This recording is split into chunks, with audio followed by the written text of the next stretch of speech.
Ladies and gentlemen, welcome back to Talk Scottish Football, episode number 35, is it? 36 maybe, something like that, I don't 36, 37? No, it's not 37, let's calm ourselves right down there, we're not that far in. I think it must be 36, it's something along the lines. Anyway, we're here to talk Scottish football as we do. We're here to wrap up the Premiership results of the weekend. We're here to talk about the League 1 results, League 2, and of course, your favourite. You always think that I'm going to go ahead and skip. Why would you go Premiership, League 1 and League 2? Because the Championship is apparently the best league in the world, so why not wait till then? So it's a big weekend, of course. It is only 35. Mate, I'm never wrong. You always doubt me. There's this misconception on the show that I am... And on social media. And that I talk nonsense. Yeah, and that nonsense. I say things. Who would come up with such things? Who would say such a thing? I don't get memed. It's you that gets memed. I wish I had that sweet views coming through. But aye. Scottish Premiership, let's just jump right into it. Celtic 3, Aberdeen 3. What a game, by the way. Tell you what, we sat in here and we watched Man United Chelsea on Saturday and it was fucking woeful. It was terrible. It was absolutely shocking. And that's, for the first half of the Celtic and Aberdeen game, we thought we were going to get a repeat of that. Yeah, it wasn't great, was it? But we were wrong. We were very wrong. As we got a goal fest in the second half. Mm-hmm. And the same problems once again coming through for Neil Lennon and the Celtic defence, as shambolic mistakes send us into a position where we question whether or not Neil Lennon is the man for the job. We've asked time and time again, is it time for him to go? Is it time for him to look elsewhere? Now more than ever, the cries are loud. I think this is the most toxic it can get. I wish you'd make a bold claim on whether you're at Lennon in or Lennon Michael Stewart came out today and said, this is a team who are about to potentially become quadruple treble winners. Mm-hmm. And now more than ever, it's the shakiest the team have been. And now more than ever, you would doubt whether or not they're going to win a quadruple treble. Like, that should be a point in Celtic's history as one of the most iconic, one of the most historic, one of the best points. But it doesn't look like that. Confidence will be shaky for next weekend. Whereas, like you would think, given the cup successes in recent times, it'd be a bit of a formality. I don't think that's going to be the case at all. There'll be nerves, there'll be genuine nerves from the supporters. Aberdeen, after that performance, must be feeling confident for Hampden. Yeah, and I tell you what, 3-3 the result was yesterday. Aberdeen absolutely deserved a point for me. I know Celtic had more of the ball and all the rest of it, but I thought Aberdeen, set up really, really well. I think they'd have been really hard done by if they did get beat. There's definitely a foul in the build-up for that. Is it the Griffiths goal? Or the Duffy just decides, Duffy knows, and he turns around and walks walks back. He's like, fine, foul, whatever, and they play on. So they would have been hard done by if that had not gone the other way. For Celtic, though, it's a similar case to Thursday, and the result wasn't what they wanted, but there's still some positives, I think. Tom Rogic thought was great. Yep. Again, you cannot stop talking about him. And he is, undoubtedly, when his technical ability is up there as one of the best, if not the best in the country, with the ball at his feet, doing things that you wouldn't expect players to do. That'll be his first league start of the season, wasn't it? I think so. 2 assists. And the last time that Tom Rogic came into the team, made an impact, was last season, right at the end. We went to Livingston away.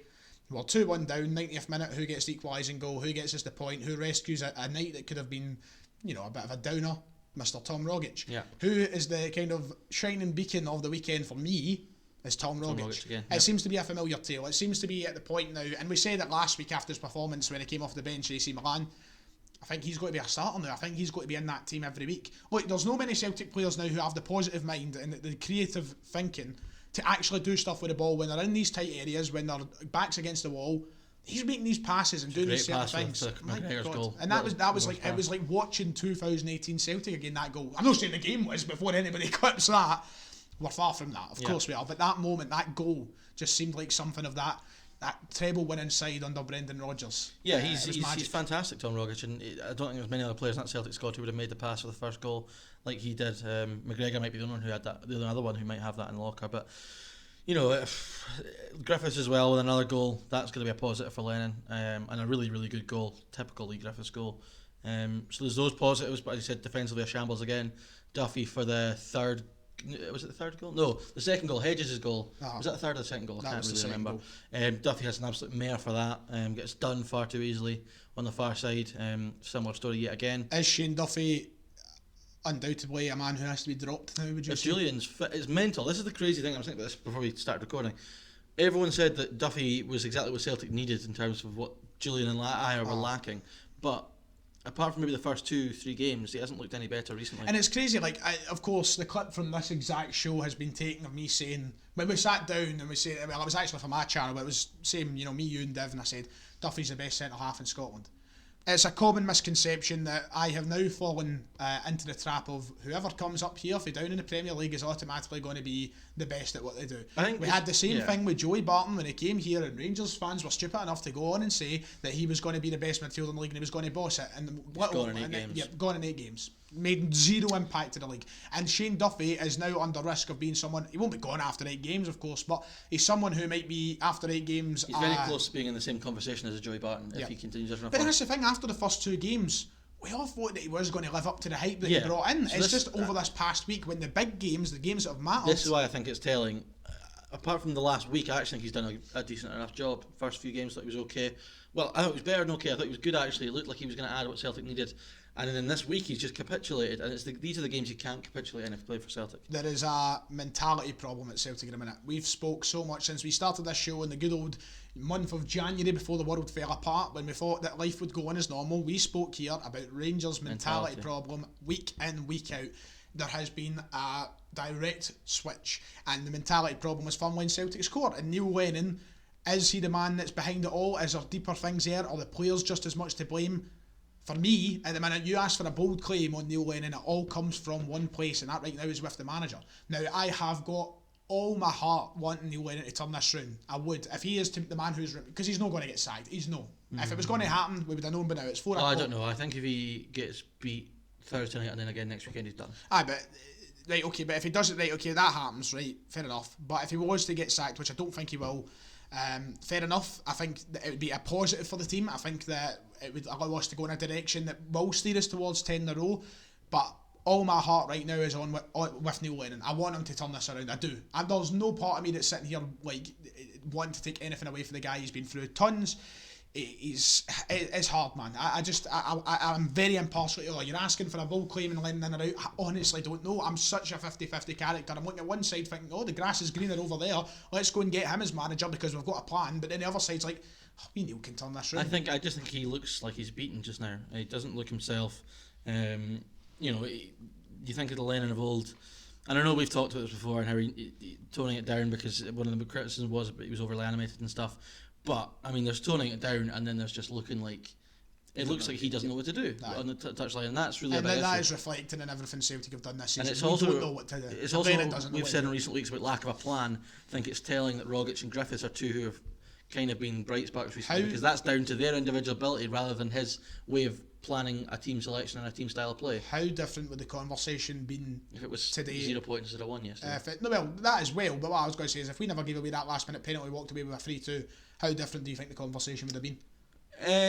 Yeah, it would have been a little bit different, but I still think the underlying issues are still there. I think some people's minds in the Celtic sport are not going to be changed on this front, which I think is understandable. But I do think that if he'd have lost that game yesterday, I wouldn't have been shocked if we were hearing news that he was gone this morning. I think it was that close. It had the feel of it watching it, didn't it? It felt like it was something... It felt like you were watching the last hurrah, didn't you? It was like, this was the curtain call. But listen, they've got the point. Now, I think it's important to separate yourself from emotion and stuff and the heat of the moments and stuff. A point away to Aberdeen in isolation is not a bad result.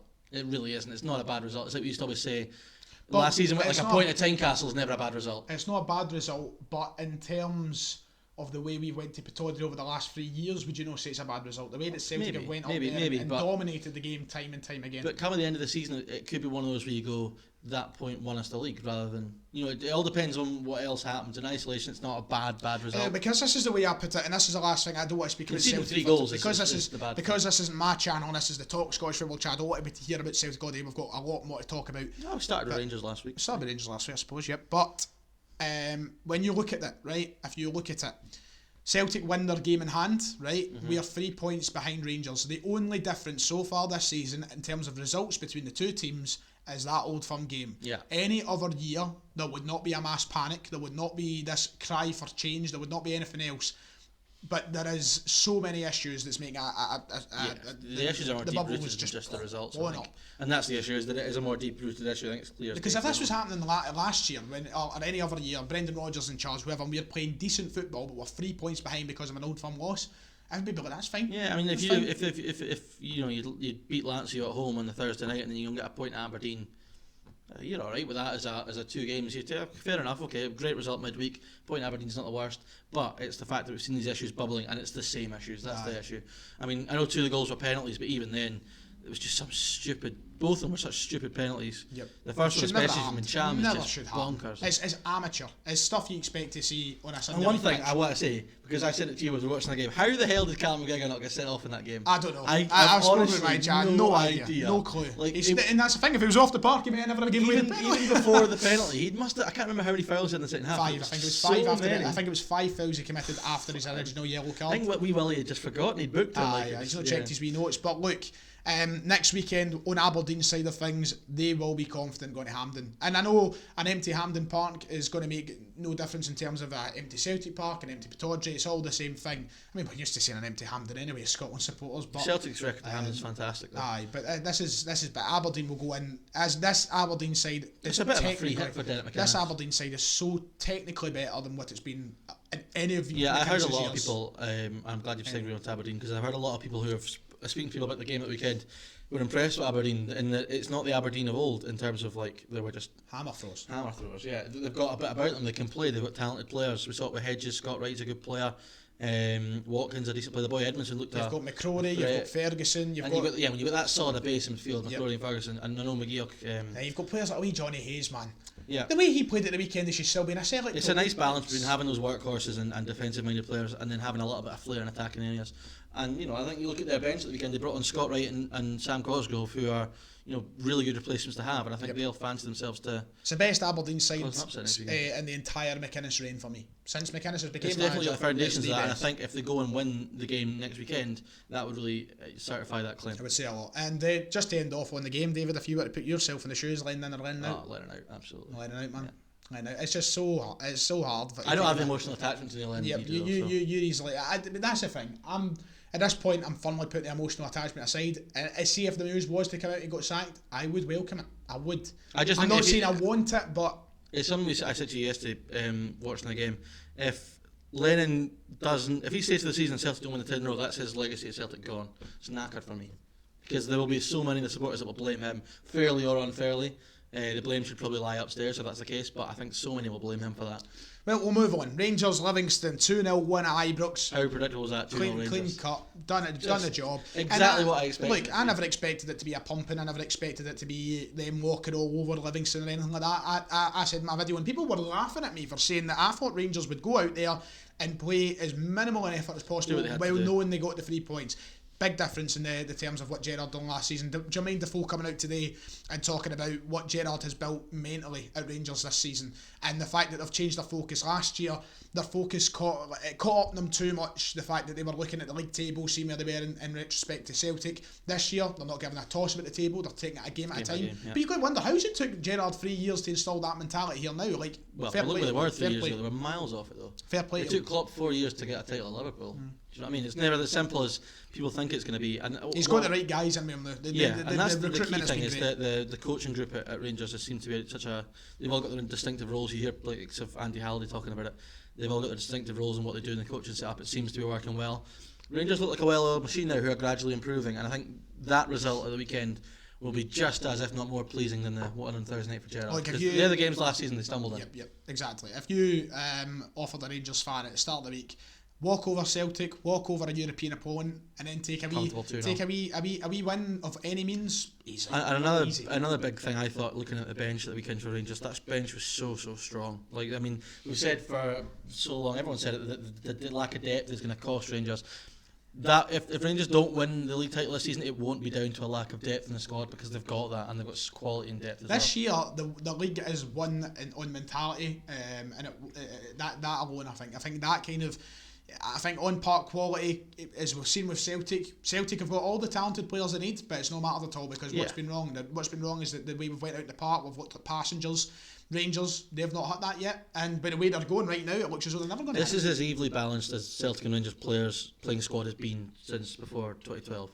There's never been this evenly balanced a squad. There's no excuses now from my side. It's as simple as whoever the best team, of course, season will win it. There is no excuses from either. They're both at a level now where they've got the players to go and win the league title. They just need to find that formula. And There's Let's hope they slip up soon. Yeah, well, that's the thing. Celtic, you've got that. They've got that sort of history of doing it, so they've still got that. You know they're capable, so that's kind of the reassuring aspect. But yeah, it was Defoe's goal I thought was amazing as well. Really lovely finish. I brought up the talks about. I've seen a few Rangers fans tweeting about my old comment on Griffiths and Defoe, and you're taking. Well, surprised that Defoe started ahead of Roof actually. Griffiths' goal was a belter as well. That's what I'm saying. Griffiths' goal. Yep. Brilliant. As soon as he takes on his left, you know that's going in. There's no doubt about it. Kilmarnock Hibs 1-0 win. Hibs got the business done. Kevin Nisbet, your man, getting the goal. Up to 7 for the season, and then did Lewis Ferguson go up to 8? Lewis Ferguson's on 8. Yeah. Wow. So I mean, you're looking at a centre midfielder topping the charts right now, man. I mean, Lewis Ferguson's having a great season, but Nisbet again, by all accounts, it wasn't a great game down at Rugby Park. I think there was a few contentious calls. I think Alex Dyer wasn't very happy with the penalty decision. But when Kelly don't get a shot on target at home, they're gonna struggle. It's one of these ones that I think. Yeah, but Kilmarnock went in with probably I think it reflects in the shots on target. You're saying there's no shots on target there for Kelly. But the style that Kilmarnock went isn't surprising. I did expect them to take a wee bit more into the game. I was the one that sat here and predicted that Kilmarnock would actually go for it a bit. I fancied them to win the game. But typically, reflecting the scoreline, you can clearly see what both teams played like. You can see that Kilmarnock were the team who were, trying to defensively frustrate the opponent. And Hibs just got a testament to the strength of it wasn't the most options that entertaining Hibs game have in the world. But as we said about Gerrard enjoying that result at the weekend, that'll be a result that Jack Ross will really enjoy because Hibs, we know that on their day they're really, really good. How good's that away kit, by the way? That yellow number, it's lovely, like a Brazil kit, isn't it? It's really cool. So that sort of result is a result Jack Ross will be happy with because we said the difference between Hibs and Aberdeen might be the fact that Aberdeen can win when they're not playing very well. Hibs have now seemingly got the ability to do that, so they'll be very, very happy. Take Jack Ross at Celtic, yeah. Yeah, I mean, absolutely. That's what I said to you yesterday. Aye. 4-0, Motherwell, Ross County. What a result for the Well. They needed that, didn't they? That's it. What did I say? That 2-week break would have been the best thing that's happened to them all season. Getting back to basics, getting back to what they were doing. And you've got 4 different goal scorers. You've even got Tony Watt getting in the score sheet. It's everything that Motherwell fans were expecting heading into this season. And now, yes, it's taken 12 match days to get there. Well, not Motherwell haven't played 12, of course, but it's taken 12 match days to get to that point. But is this going to be do you think it will be as straightforward as regular service now for Motherwell? Do you think they'll get back to playing their best week in, week out? They're in a position now where, because of their poor start, in the next few weeks they can spend quietly just going about the business, climbing the table. These game in hands, they win the games in hand, they'll go back into the top 6. You look at our next 5 games. Motherwell's next 5 games: Livingston, Celtic, St Johnstone, Hibs and St Mirren. There's 3 games they should be winning. Absolutely, there. At least 9 points. 9 points at least. Yeah. With the way they played against Ross County have been one of the better teams this season. Arguably, Ross County have been better than Motherwell this season. And Motherwell, imagine, they put 4 past them. They can put 4 past Livingston. They can put 4 past St Johnstone. They can put 4 past St Mirren. They can take tasks to both Celtic and Hibs. Just finding that mojo, isn't it, and getting back to what they did last season. They seem to be getting there. Obviously, St Mirren and was it who? St Mirren Hamilton was off again, wasn't it? So. Yep. I saw it this morning. St Mirren. I've read it this morning. Let me see if I can find it. Brian Rice has saved his job for another week. Well, the COVID has saved Brian Rice's job. St Mirren have gone about appointing somebody, some sort of they've made an appointment in the club with somebody who's going to try and guide them in terms of how they follow the protocols to ensure this doesn't happen again. So they're taking direct action to ensure that this doesn't happen again, which is an interesting one. Just try to find. It has been a shambles in it, St Mirren. The way that it's failed out of control a few times now. The club have 2 significant appointments. The club takes direct action to strengthen its approach to COVID-19 and quality measures. So they're obviously realising they've got some sort of issue within the club as to why they keep falling foul of this. They need to sort it because sooner or later they can't keep postponing games. They'll need to start doing something about it. Finally, St Johnstone, Dundee United in the top flight, a stinker of a game, but Dundee United should count themselves lucky that they have not walked away with absolutely nothing, man. St Johnstone, how did they not get the win in the game, man? It's just, oh my God, Dundee United and Mickey Mellon have a lot of figuring out to do, and it's a team who we all had a lot of faith for. What did I say last season and the start of this season? If they don't create chances for Shankland, they'll not score goals. And they're not creating chances for he's not scoring goals. Did he start the weekend? He did start. And where he started with Nicky Clark, Mark Manelli and Lauren Shankland on the pitch and didn't have a shot on target. I love how everything that's happened this season between Dundee United and Shankland has proven everything you said about Nisbet and Shankland. I know I've said it so many times, but I believed you. I actually bought into the hype that Nisbet was a better player than Shankland, and I was thinking to myself when we started the season, I was like, if he makes me look a fool here, forgot about and telling everybody Nisbet's a better player than Shankland, I will kill him. But look what's happening. 7 goals versus what, 1? I mean, there are 3 very good strikers, McNulty, Clark and Shankland, and I mean, you can't get a shot on target. The serious issues at United, they've had... Mickey Mellon's, still starting to get under a little bit. I know it's mental, isn't it, how they're still up there, considering how the narrative's been around them recently. It feels like he's under a little bit of pressure, but I mean, if you'd offered them top 6 at the start of the season, they'd have probably taken it. You're looking 12 games played, top 6 for a team you're just promoted. On paper, that should be great. That should be great, but there is a lot of issues there, and they can't hide away from it. It's similar to Celtic, On paper, the situation that Celtic and Dundee United find themselves in is expectation levels pretty good. I mean, but the way they've been playing, the way they've been going about it, it's just not really come to fruition. Scottish Premiership with the match day ending then leaves us with Hamilton St Mirren still down the bottom. Celtic behind Rangers on 6 points a gap. Hibs and Aberdeen still neck and neck in 3rd and 4th, and then the middle of the table still as compact as ever. Everything between 5th and 12th is still up for grabs. The top 4, that's locked in for the season. That's it. It's not changing. I would be very, very surprised unless Motherwell put a really good run together. We're now at the point now where it's not changing. And Aberdeen, who are the team who are 4th, who perhaps had the biggest chance of falling down to 5th or 6th, showed yesterday against Celtic that will not happen. That top 4 is the top 4 this year. It's not changing once. I would be amazed if it changed. From now to the end of the season, not changing. Take something monumental in terms of a collapse for Hibs and Aberdeen. I think Motherwell putting a run together is the only danger. Even at that, look, they've already got 12 points to come and get over Aberdeen. Yeah, I don't see 12 points coming from. Right, Championship, Friday night football. We had a wee glimpse of that. Well, you've seen the whole game. I seen the second half. And it was one of the most boring games of football I've ever seen. Arbroath robbed though. They deserve something out of it. They had the best chances. They deserve something out of it, man. Yeah, I mean, I thought Hearts were really, really average, if I'm honest. It's like there's a lot of talk, obviously, about Hearts, how they should kind of piss the league away and all the rest of it, and walk away with it and run away. But I said to you, I remember I was standing out the window, enjoying myself, and looking at the view, having a wee glimpse of things. I was watching it, I'm like, Hearts, are they going to do that this year? They can't do it against Arbroath, but I hope they go. I still think they're going to win the league, but I've said it for ages, it's not going to be as straightforward as Hearts fans, and actually not even as much Hearts fans of other clubs think it's going to be for Hearts. Yes, their squad's great, but if Arbroath can cause them issues, there's better teams in Arbroath team that will cause them issues also. Andy Halliday was rotten. He was dreadful. He made me get it tight. His head was still open goal. He was great. Look, Dick Campbell looked fuming at times in the touchline. He knows his team should have got a point out of that. It just reaffirmed everything I thought about Hearts. Yes, they'll probably grind out lots of results like this, but if they take the Championship too lightly, they will slip up, and they were close to doing so on Friday night. Queen of the South, Raith, down, Queen of the South are going down, down. Yeah, I would be surprised. Oh, dear. Tell you what, Raith are on top of the table, 5 goals on Saturday, 3 goals last week. The Rovers are top of the league. They're looking really, really good as well, really exciting. So I was kind of surprised at the strength of the result. I fancy Queens to struggle. I fancy Raith to be pushing for the playoffs, but at the moment they're top of the league, and they're definitely looking like a side who are going to be, not just content with staying in the Championship this season. They want to build on it, and you couldn't ask for a better start. If you told them to score 8 goals and they opened 2 games, poof. Yeah, and the guy Dooku, the new striker. Dooku? Yeah, Count Dooku. Manny Dooku. He scored 2 at the weekend. He looks really, really good. What a name. Dylan Tate did well in League One last year. We know it's good. Armstrong's a good player, so they got lots of exciting attacking options. And can you stop Dobby scoring though? Can you? To score 5 goals away is brilliant in the Championship. Ayr 2, Queen of the South 1, 2 red cards in the game. I mean, it's 2 weeks in a row in this Championship. There's been red cards. Because you're looking at last week's fixtures. Man. So am I. Aye, that's how. Wrong script up there. Inverness 1, Ayr United 1 at the weekend.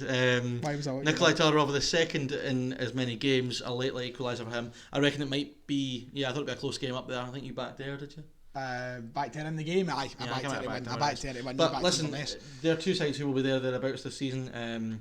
Ennis Cameron, who signed on loan from Kelly, with his first touch he scored at the weekend.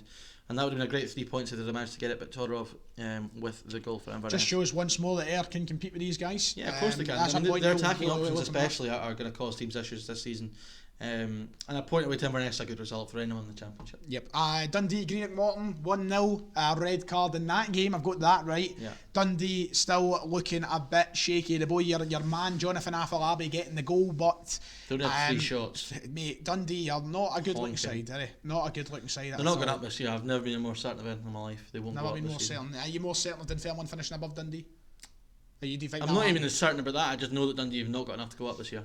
if they came across a Hamilton in the playoffs when it happened for them. I don't think so. They're not. I just think they're just not good enough. Fair enough.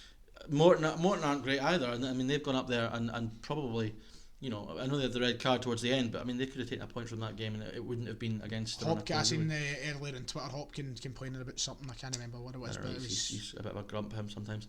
But he has a face of an old science teacher. But he's also a guy who, I mean, what he did with that Livingston team, a lot of people forget, he got Livingston promoted and then left before they came into the Premiership. He knows what it's like to get a team going well in that league. I don't think he's got the tools there to mount a playoff threat to Morton, but not at all. You know, for Dundee, I think Jadon Pate will be relieved to get 3 points, but they're going to need to have big improvements in performance in the coming weeks. And to finish off, take it on you go. I'll let you speak. No, well, let's just settle down. I'm joking. On you go. I'm here to talk about the Pars. Watched the game. Thought we were excellent. Few tinnies, didn't you? Yeah, a couple of beers. It was nice. Good night, aye. Yeah, it was alright. Yeah, Good night, celebrating. You know, it was a good win. Good win. Good dancing. To go to Alloa and get a win is a great result. To go to Alloa and score 4 goals is fantastic. It wasn't pretty. Didn't think it would be. Thought we'd struggle. At times we did, but we pulled through. You know, and it's 5 wins, 5 competitive games so far. Kevin O'Hara off the bench with a hat-trick against his former side.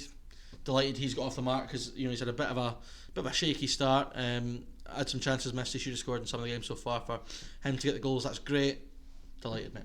That's all you can ask for. Delighted. That's all you can ask for, because I remember there was that point in the game where I came through, see how you were doing, see how they were doing, see how you were feeling it. You weren't too pleased at that point in the time. No, at that point in the game, I expected it to be tough. I just that last season I don't think we'd have won that game last season. And this season we did. I think there's a real difference in mentality. The team seemed to be such a strong unit. Vaughan Williams makes 2 massive double saves.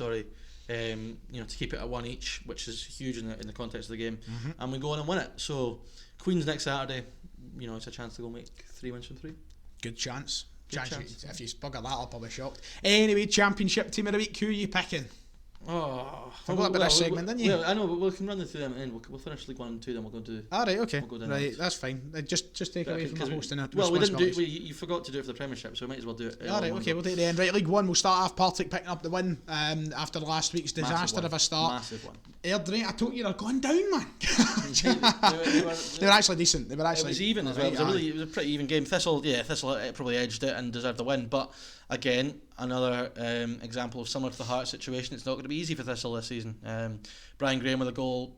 You know, he's a really good player. He's going to score loads of goals this season. Blair Spittle, a new signing on the score sheet as well. Who's better, Brian Graham or Danny Graham? Who's better? Which peak Danny Graham was the decent. The battle of the... Oh, don't start that again. Decent. None of that. No, the battle of the Grahams, who cares? Partick, look, it's once again about the character of going down in these divisions and the whole idea that they can trounce these leagues and come right back up. Wins like that is what they're going to have to expect throughout the season. They got it done. And I think your man Ian McCall will be obviously looking at the team and knowing they can do better, and he's got a lot to get out of that group. It's a group that are good enough to be in the Championship. Airdrie, a team who finished 3rd last season. Who will finish the playoffs this season, if you ask me? No, they'll go down, mate. They'll go down, I'm insisting on it. But how much could you ask for? I think returning to Firhill and getting the result. Just important to get after the first. A disappointing first. I think it would have been so easily for the mentality to continue dropping after that opening day defeat, and they persevered and done well. By hook or by crook, they had to get a win. They've done that, and you know they can hopefully. Well, I say hopefully. I couldn't care less, but for them, they'll be hoping that they can go on and string a few together now, because they'll need to do that across, you know, the course of the season if they want to jump back up. Your boys Falkirk. Lowly Falkirk, fantastic. Dropping points at home to Falkirk, to Forfar. Yeah, just amazing. I'll let you take it away. Right, Robbie Much, his red card. I'm guessing you haven't seen it. Nah, I'm not. So it's one of the most bizarre. He concedes a penalty because he catches the ball and then he just like slaps the Forfar striker in the back of the head. He gives a penalty and a red card, 1 each. So he gave a penalty for a slap. Yeah, he just genuinely, like just a slap. No, it was like so if I was to go like. That's here and now. That's a red card, mate. That's a red card. It's a red card. You give a red for that. Of course it is. You can't raise your hands. It was a red card. Once you see the video. Well, if it's a red card, then Morelos have been sent off against Celtic. And so Falkirk, you know, it's similar to Thistle last week, dropping points. They will stutter through this season as well. There's a lot of difficult teams in this league, and yeah, it was pleasing. So that was pleasing. Well, I've not got a hatred for Falkirk. Of course, I have bossed the Falkirk Stadium before, so I am. You know, remember the memes, the stadium, the owner. I own the Falkirk Stadium, David. I own it. Gonna build a fourth stand and finish the fucker. Yep, that's it, exactly. And that takes us on to that last game of League One this week. East Fife 2, Montrose. You're having a mare. There's Peterhead Cove. Oh, sorry, so there is. Sorry. But East Fife Montrose is a good one to start because these are two teams who I think will be thereabouts for the playoffs. I spoke last week about how I like what Stuart Peatrie's done at Montrose. East Fife have, got a wee bit of something about them as well. Can I make the show serious for a minute? Yeah, come on. You're talking about how I'm losing it and I'm not on form today and all the rest of it. Mm-hmm. This all comes down to the online cyberbullying of myself. I don't host shows like I used to. It's alright, mate. We'll get you some support. Thank you. Ryan Mominate will not be bullied into silence. Outstanding. Peterhead 0, Cove Rangers 2. Cove are doing it. Going up. You sing, I sing. And Peterhead are going doon. Perhaps. I'm sticking to Airdrie. I'm sticking to Airdrie. Just for the sake of it. Mitch Megginson getting a goal. The big man. The FM hero for myself. But look, Cove are like, I think... I spoke to a lot of my pals about this. They're trying to kind of build an interest in League One, the Championship, and I was kind of giving them the background behind Cove and the whole 5-year plan situation, trying to build themselves into being a decent enough side in Scottish football. And a lot of people are like, they won't go up and do that well, surely, in League One. Not a bad start. I mean, not a bad start at all. Yeah, absolutely. They'll be playoffs for me. And next week will be the big test, Partick Thistle. Yeah, that's a fascinating game. It's a really good game next week. You got a team who was in the Championship last season, and a team that was in League 2 last season. The gap should be relatively big, you'd have thought on paper. So, but will it be? It's a tough one, isn't it? Especially Thistle having to go up there as well. Added pressure on Ian McCall's men. So yeah, I mean, that's probably why it was so important. Thistle got the win this weekend because knowing they had that tough game next weekend. To get the first 3 points at the way was a big bonus. Right, League 2, we'll move on to there then because we've covered League 1. League 1 was quite entertaining though this week, wasn't it? Breaking are going down, aren't they? Breaking are going down. Mate, poor old Mark Wilson. Poor old Mark Wilson. He should just stick to the He just retired after that goal when he killed Sasa Papac. He's remembered for 2 things: the goal and Sasa Papac. Yeah. And Elgin 3 breaking 0 says it all for me. It just says everything about where they're going this season. You've already said they're going down. I don't look around this league and look at any of the results from the opening 2 games. It makes me think they could be in bother. What I automatically think of when I see breaking is Jesus fuck. Elgin are flying though. That's two big wins back to back. They'll be very, very happy. A team who they were my team of the week last week. A lot of people fancy Edinburgh and Queen's Park to be up near the top of this season. Elgin will look to be a team forging ahead as well. And let's talk about Edinburgh because Edinburgh, of course, nice segue, yes. Defeated by a side with 10 men. Yes, 10 men, for almost an hour. So that was and at home too. The goal came with the 10 men with 12 minutes to go. So any worrying signs for Edinburgh from that game, or do you think it's just a case of we've in had these leagues this? You tend to get results like this. I still think Edinburgh will be there or thereabouts. Along with Queen's Park, who did get their first win of the weekend, 2-0 at home to Albion Rovers. Nice, we're on fire here with the transitions, You're like Paul Blatt. What? Paul Blatt. Who's that? Paul Blatt, Mall Cup. Goes a bit his wee segue. No, I've not seen him. You've never seen Paul Blatt Mall Cup? What's his name? Big Kevin James. I don't watch films. We've been through this. Do you not know who Kevin James is? Is he the guy who played Lamonsoff in Grown Ups? Aye. Yeah. Big Kevin James. Grown Ups a great film. Oh, good film. Good film. That Grown Ups. Lamonsoff rolling up in the caddy. Remember that when he comes out in his wee. Yes, plenty. Some of my mates I watched not like that reference. Queen's Park 2, Albion Rovers now once again a good result, and they'll be happy to see that they're continuing on with the hype. The hype behind them of making these signings, getting on there. I think they have a solid chance of going up this year. Very good chance. Yep. Annan 1, Stranraer 1. Nothing really to be said. Nothing to be said. And finally, Stennismuir 2, Stirling Albion 2. Not much to be said. Moving on. Teams of the week through the leagues. Let's start with the Scottish Premiership. Ryan Fitzsimons, your team of the week in the Scottish Premiership. Aberdeen are my team of the week for the Scottish Premiership. Look, solid, improving constantly this season after what was a downing start. McInnes right now, he's got the pirate look about him, and they're playing some filthy stuff at times. Granted, I think they weren't that filthy at the weekend. 2 of their goals were through penalties, but they caused problems. And at the end of the day, David, they have one man that Celtic don't. Sir Jonathan Hayes. So there's my team of the week for the Premiership. Yourself? Motherwell.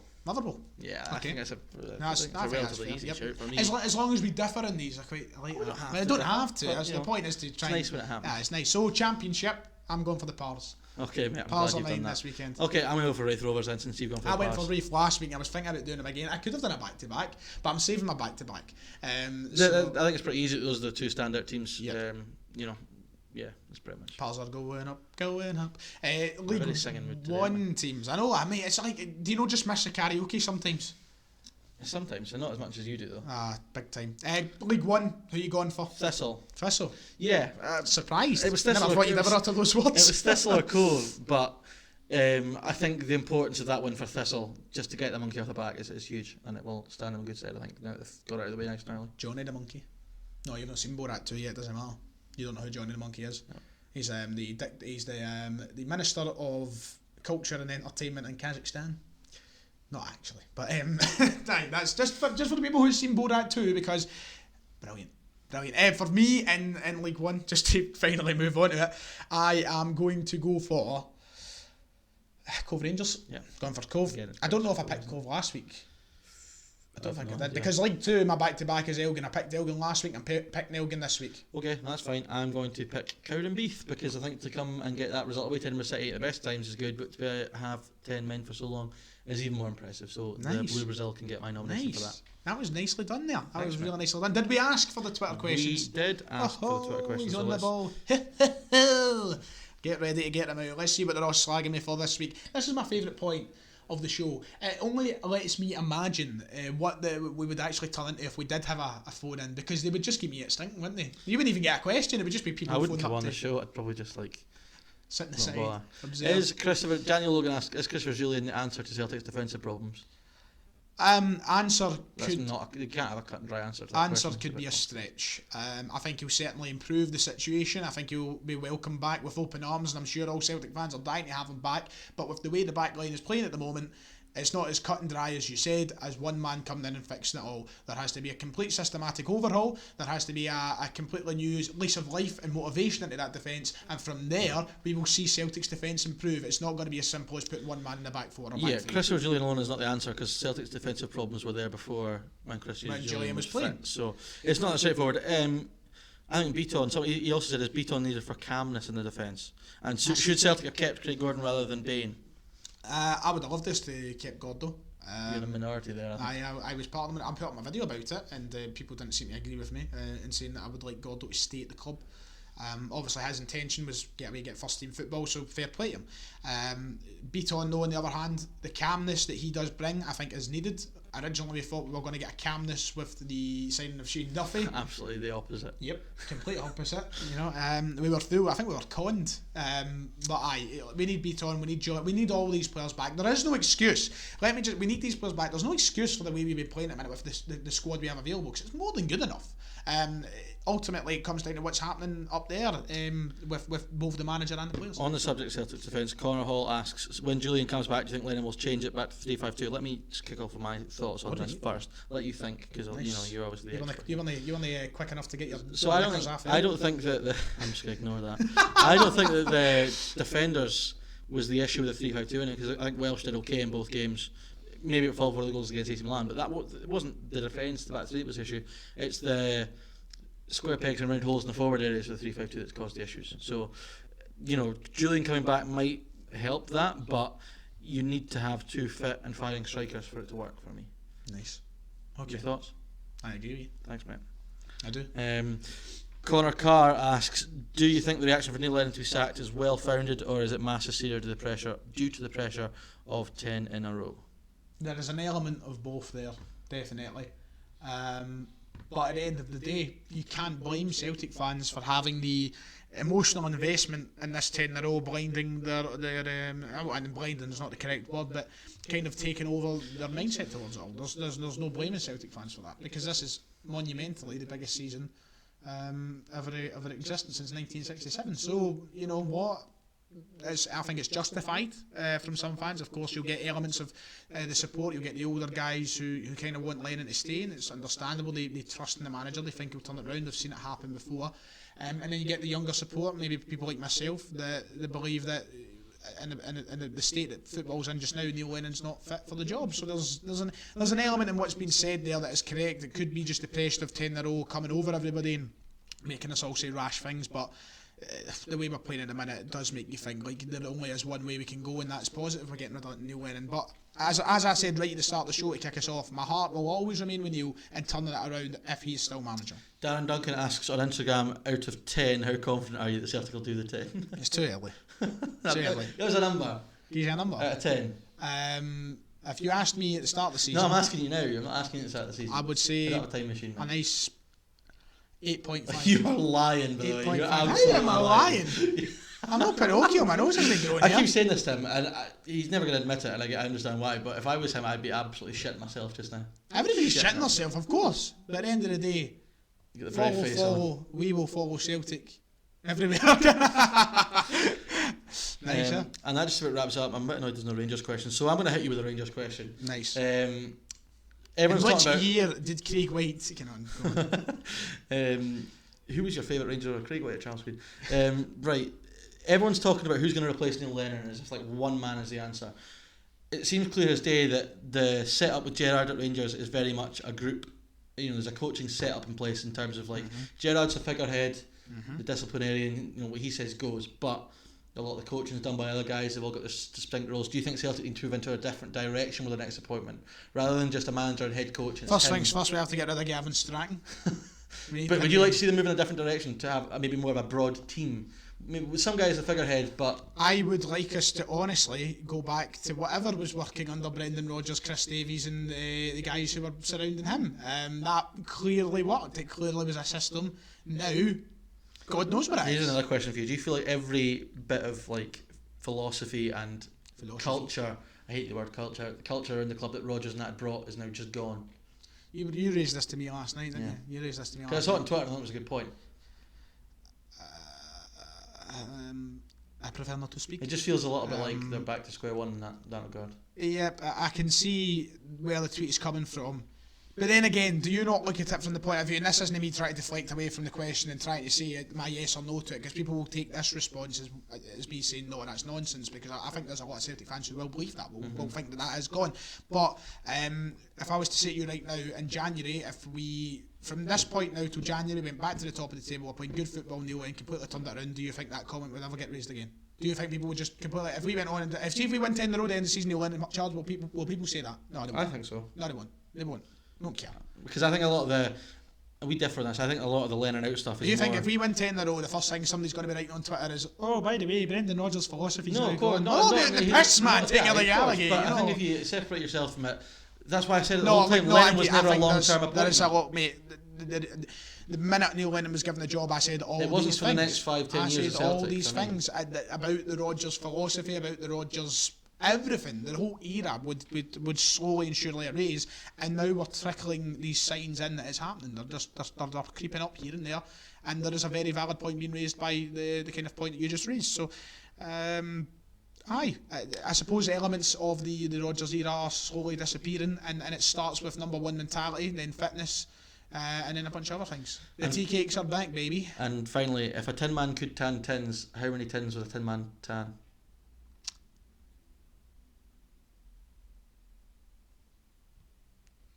See you all next time.